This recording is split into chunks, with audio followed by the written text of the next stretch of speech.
जब 12 साल की लहू बहने वाली औरत ने परमेश्वर को छुआ तो बाइबल कहती है भीड़ को चीरना पड़ा एक ऐसी औरत को जिसके लिए एक कदम भी चलना मुश्किल था। और जब जक्कई को परमेश्वर को देखना था तो बाइबल कहती है जक्कई गूलर के पेड़ पे चढ़ गया, जो चुंगी लेने वालों का सरदार था, एक बड़ी पोजीशन के ऊपर था, लेकिन यीशु मसीह को देखना मुश्किल था, इसलिए उसे अपनी इज्जत की परवाह किए बिना, आज का मंत्री लगा लो, पंजाब सरकार का कोई मंत्री, इस लेवल का वो इंसान था, लेकिन यीशु मसीह को देखने के लिए उसे पेड़ पे चढ़ना पड़ा, क्योंकि यीशु मसीह को मिलना, देखना, उससे कुछ लेना इतना आसान नहीं जितना लोग समझते हैं। आपको हमेशा एक मूल्य चुकाना पड़ता है। जहां सचमुच परमेश्वर की प्रेजेंस है उस जगह पर परमेश्वर को देखने के लिए, परमेश्वर से कुछ रिसीव करने के लिए, कुछ लेने के लिए आपको हमेशा मूल्य चुकाना पड़ता है। वो चाहे गर्मी में कई बार बैठना हो, चाहे घर में आने से पहले आपकी फाइट हो आपकी फैमिली से, चाहे सब महीना सारा सही चल रहा हो, संडे के दिन वो पैसों की तंगी हो, चाहे वो कलेश हो, चाहे वो दिमाग का डिप्रेशन हो, चाहे वो कुछ भी हो, शैतान हमेशा आपको रोकता है ताकि आप परमेश्वर की प्रेजेंस में कभी ना पहुंचे और परमेश्वर से उन चीजों को कभी ना ले पाएं जो परमेश्वर ने भी आपके लिए सोची और आप भी ये चाहते कि आपको मिले। हालेलुया। 12 साल की लहू बहने वाली औरत अगर ये कहती कि मैं तो हिल नहीं सकती हूं, ना मेरे पास पैसा है, मैंने सारा पैसा अपना खर्च कर दिया, तो काश यीशु मसीह मेरे घर से, मेरे मोहल्ले से कहीं आगे से निकलें तो मैं यीशु मसीह को छू पाऊं और यीशु मसीह से चंगी हो पाऊं।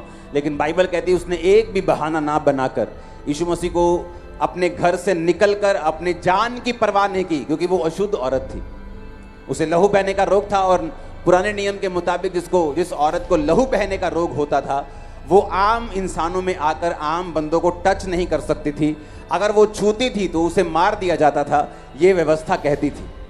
उसने अपनी जान की परवाह नहीं की, अपनी किसी चीज की परवाह नहीं की ताकि वो अपनी चंगाई को पा सके, क्योंकि यीशु मसीह को छूना आसान बिल्कुल नहीं।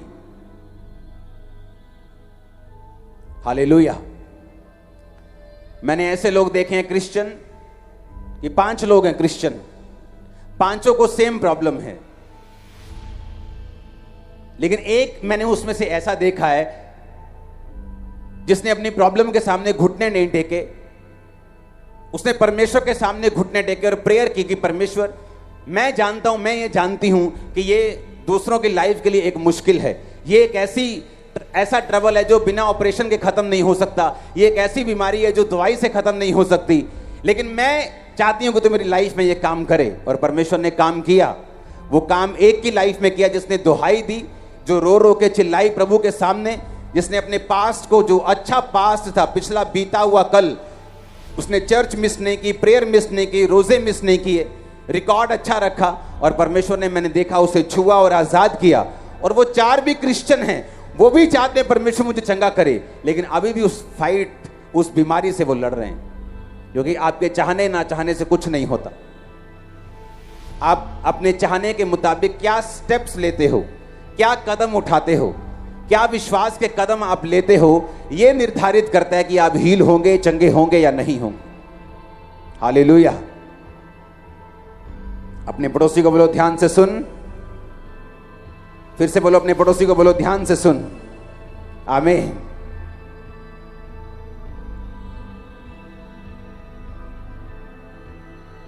इसलिए जहां प्रभु यीशु मसीह का वास है वहां पर आपको एक्चुअल में जाने के लिए फाइट्स का सामना करना पड़ता है। जहां सचमुच परमेश्वर की प्रेजेंस है वहां पर आने के लिए आपका दिल जानता है शैतान किस तरह से आपसे लड़ने की कोशिश करता है, किस तरह आपको रोकने की कोशिश करता है, किस तरह से शनिवार शुक्रवार से उसके प्लान बनने शुरू होते हैं कि आप उस जगह ना पहुंच पाए जिस जगह सचमुच परमेश्वर ने आपको बरकत देनी है। हालेलुया। इसलिए मैंने कहा अगर यहां पर आपके पास बहाना है गर्मी का, बारिश का, सर्दी का, तो पंजाब में 5 महीने आप घर में बैठे रहेंगे, क्योंकि 1.5 महीना बारिश बहुत होगी, 1.5 महीना सर्दी बहुत पड़ेगी, 2 महीने गर्मी बहुत पड़ेगी, आपके पास बहाना होगा। लेकिन कुछ को मालूम है कि हमें एक प्राइस पे करना पड़ता है, खुदावंद की प्रेजेंस में जाने का मूल्य अदा करना पड़ता है, और वही मूल्य बताता है आपकी लाइफ में आगे क्या होगा। आज जितने जन खुदावंद की प्रेजेंस में हैं, आप बरकत को पाके जाएंगे, हील होके जाएंगे, डिलीवर होके जाएंगे, छुटकारा पाके जाएंगे। आमीन। ऊंचा है तो ये बरकत आपकी है।